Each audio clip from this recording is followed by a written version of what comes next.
All right, welcome to the Explainer. Today we're breaking down a word we all think we know. A word that really shapes our entire world, democracy. So, let's kick things off with a bit of a puzzle.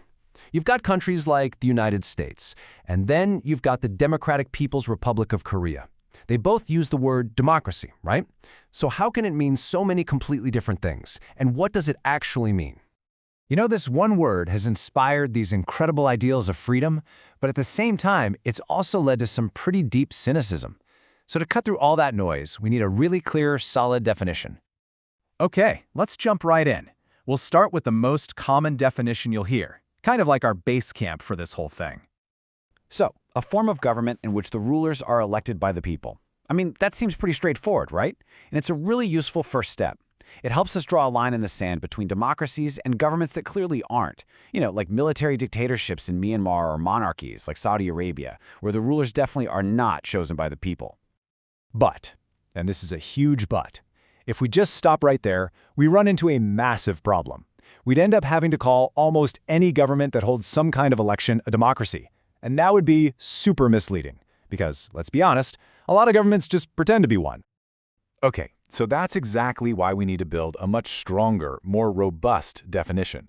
And we can do that by adding 4 essential features that a government absolutely has to have to be considered truly democratic.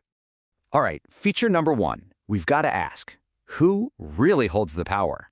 See, it's not just about having a few elected officials running around. It's about whether they're the ones who can actually make the final big decisions. Let's look at a real-world case, Pakistan, right after the 1999 military coup. Now, the country did have elected representatives, but the real power, the final say on all the major decisions, that was held by military officers and General Musharraf himself. And guess what?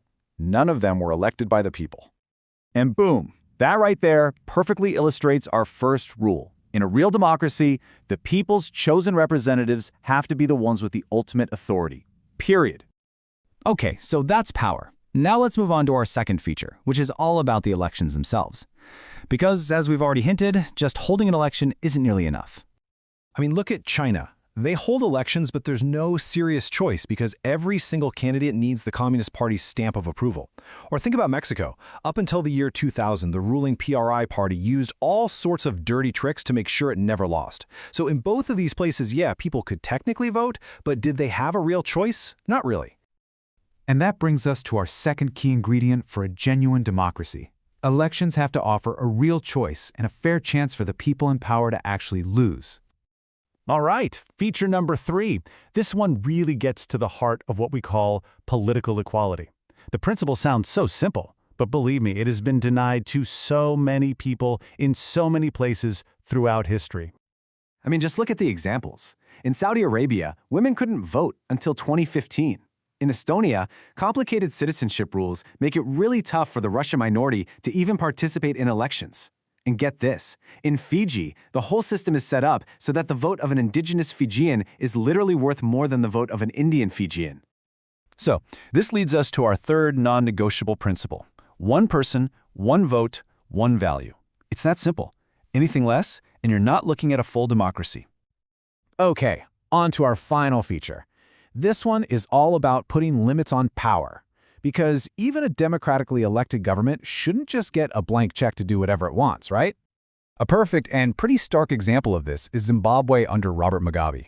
His party won elections all the time, but he systematically tore down the democratic process from the inside. He changed the constitution to give himself more power, he harassed the opposition, he controlled the media, and he completely ignored the rights of his own citizens and any rulings from the courts. Okay, so let's pull all of this together. We now have a much clearer 4-part definition. A true democracy isn't just about showing up to vote. It's about elected rulers having real power, elections offering a fair choice, every citizen getting an equal vote, and the government actually respecting the rule of law and basic rights. So now that we've actually defined what we're talking about, we can finally tackle the huge debate that has raged for centuries. Is democracy really the best form of government out there? And man, the arguments on both sides are powerful. The case against it? Well, critics will tell you it leads to instability, it's slow, and that it's all about political fighting instead of what's morally right. But then the arguments for it focus on things like accountability, making better decisions in the long run, solving conflicts without violence, and importantly, enhancing the dignity of every single citizen. And if you want to see the real-world impact of these arguments, especially that point about accountability, let's just look at one single staggering event: China's Great Famine from 1958 to 1961. We're talking about nearly 3 crore people who died. And this tragedy leads to a really remarkable observation. No large-scale famine has ever happened in an independent, democratic country. Ever. And economists argue it's because a democratic government, with a free press and opposition parties breathing down its neck, is accountable to its people. It has to respond to their needs if it wants to survive politically. But it's so important to remember that democracy isn't just this grand set of rules for running a country. It's really a principle for how we make decisions together, whether that's in our local communities, our workplaces, or even inside our own families. It's an ongoing project, not some finished product we can just put on a shelf. And that is both the incredible strength and the immense challenge of democracy. It isn't some destination that we just arrive at one day. It requires constant work, constant effort. And its fate, well, that doesn't just depend on our leaders. It depends on the active participation of every single citizen. And that really leaves us with the final question, doesn't it? What part will you play?